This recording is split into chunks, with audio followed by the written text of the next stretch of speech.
Kalau ada anak kok mendahulukan gadgetnya, mendahulukan handphonenya, dipanggil 5 kali nggak datang, begitu handphonenya berdiri langsung lari, maka nanti kalau minta uang jangan dikasih. Suruh minta kepada handphone karena kamu lebih mendahulukan handphone. Kamu lahirnya dari handphone tuh hamil terus keluar kamu, maka wajahmu kayak kipet. Nah, maka bagaimana kita harus mendahulukan itu. Diajari bahwa apapun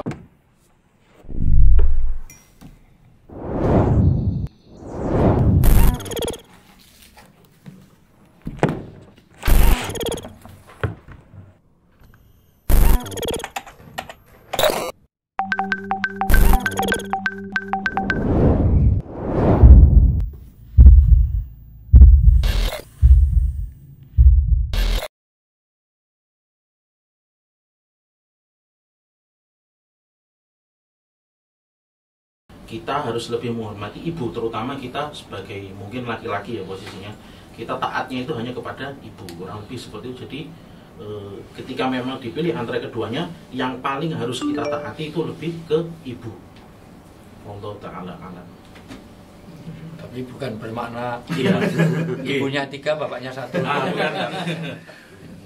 Tapi tentu ada prioritasnya, karena sama-sama perintah. Kalau yang merintahkan ibu minta dibelikan pembalut, sementara bapak minta dibawa ke ICU, tentu ya kita lihat bagaimana kondisi itu kan. Artinya karena ayatnya terlalu walidain kan, artinya tidak membedakan dua orang tua itu, ya tidak membedakan bapak ibu. Memang kondisinya kita banyak patrilinnya, maka bapak-bapak, ibu-ibu harusnya sekarang diganti ibu-ibu, bapak-bapak, ibu-ibu didahulukan, ya itu. Tapi memang itu menjadi hal yang sangat penting, karena secara psikologis dulu orang lebih takut kepada bapaknya daripada kepada ibunya, maka kadang-kadang melewatkan kebaktian kepada ibu karena untuk bapaknya. Tentu saya pikir ini harus ada balance-nya, ya. Ini bukan berarti terus kalau sama-sama perintah, pokoknya ibu merintah 3 kali dulu, baru bapak sekali, kan tidak harus seperti itu. Artinya saya pikir, saya selaku laki-laki juga nggak mau kalau misalnya anak itu mau perintah, ibu baru merintah sekali kok, nanti kalau udah 3 kali baru bapak, kan nggak begitu. Bahwa memang inti dari durhaka itu adalah membuat orang tua kita itu nggak nyaman, nggak suka.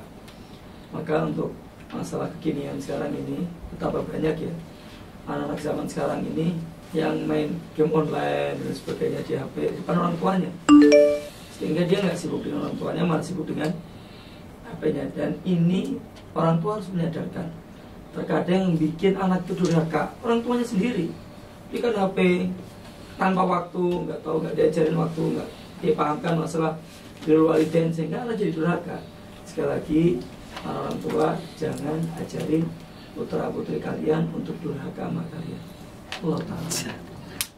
Birru apa hukum, tapi hukum abna aku. Kalau kita bisa berbuat baik kepada orang tua kita, insya Allah anak-anak yang kita lahirkan nanti, yang keturunan kita juga akan baik kepada kita.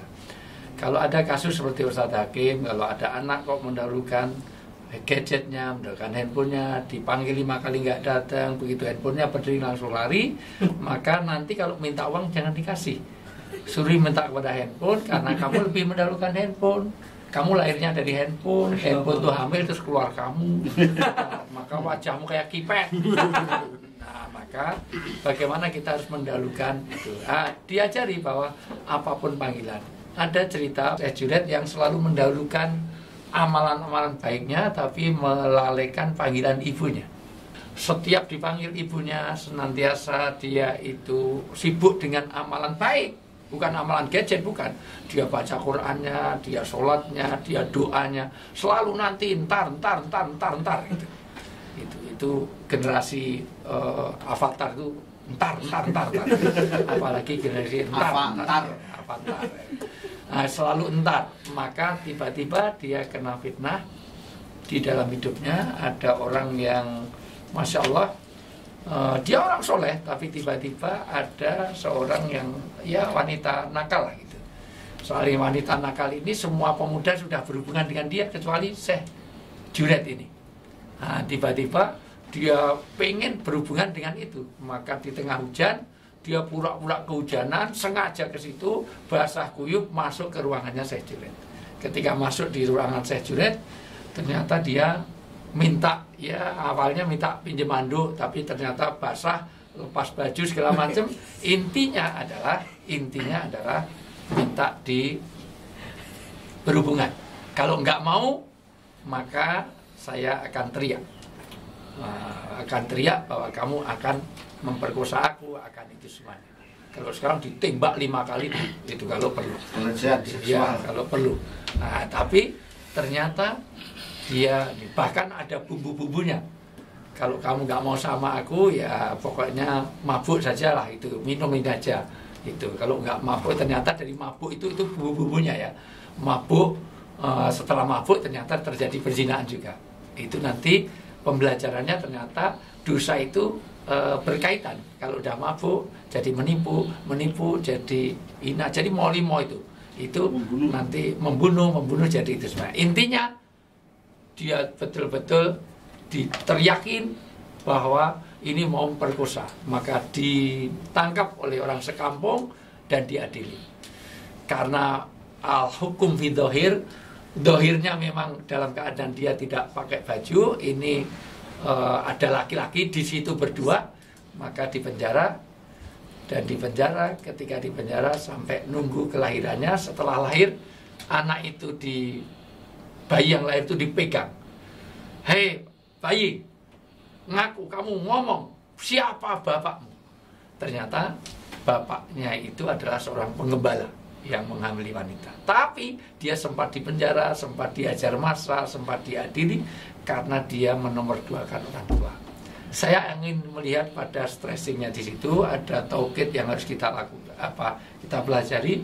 Ternyata betapa orang menomorduakan orang tua, menomorduakan bakti pada ibu, walau untuk amal kebaikan saja. Itu makanya wajar kalau tadi Ustadz Imad mengatakan orang mau haji saja, orang mau jihad saja perlu ngantongin surat izin dari orang tuanya. Wallahu a'lam bishawab. Rasulullah Shallallahu Alaihi Wasallam mengatakan dalam hadis riwayat Imam Muslim, la yajzi waladun walidahu illa ayyajidahu mamlukan fayastarihi fayu'tikohu.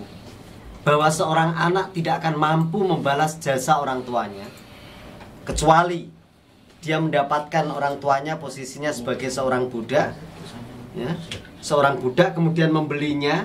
Setelah membelinya dimerdekakan. Nek konteksnya pada masa saat ini kan sulit. Maka ihsan yang telah dijelaskan tadi setidaknya dioperasionalkan agar kalaupun tidak mampu membalas, setidaknya mendekati, sehingga pintu surga bisa terbuka untuk kita karena ridho orang tua. Nanti ada 3 dosa yang ada bonusnya di dunia sebelum di akhirat. Salah satunya nanti boleh dilihat sumbernya, itu bukan siksanya. Kalau siksanya enak banget, siksanya di akhirat. Di dunia hanya dicicipi. Salah satunya adalah uququl walidain. Jadi sebelum di akhirat dia dapatkan 2 wal firor anizahwi. Orang-orang yang firor, orang yang dari pertempuran. Orang yang disersi, lari dari pertempuran. Jadi begitu ada pertempuran dia lari, ada rampasan dia balik lagi. Nah, pokoknya gitulah model-model. Kalau ada kerjaan dia hilang, begitu ada hadiah langsung datang. Gitu. Ada orang El Kalam yang gitu. Jadi kalau ada kerja-kerja bagus nggak ada, tapi begitu ada bonus, ada t-shirt, sepatu, baju, datang lagi. Di tiba-tiba kita juga ada seperti itu. Kalau ada kerjaan nggak pernah ada, begitu kurban, wah langsung aktif ke masjid supaya dapat bagian kurban. Ya, wal firor al-zafi. Yang ketiga berzina. Berzina itu nanti lengkap hadisnya dicari 3 ini. Berzina yang apa ya? Zina muhsan. Mujahir apa ya? Mujahir kalau nggak salah. Ya, zahir yang mujahir. Zina yang dia tidak punya malu malah di mujahir, bukan wajib ya. Di TikTok banyak sekarang ditampak. Oh ya gitu ya. Malah ditampakkan. Jadi malah bangga dengan perzinaannya, mujahir. Malah di fashion week kan. ya diviralkan, di fashion week-an, di macam-macam ya. Jadi 3 ini. Jadi salah satunya adalah orang yang uququl walidain.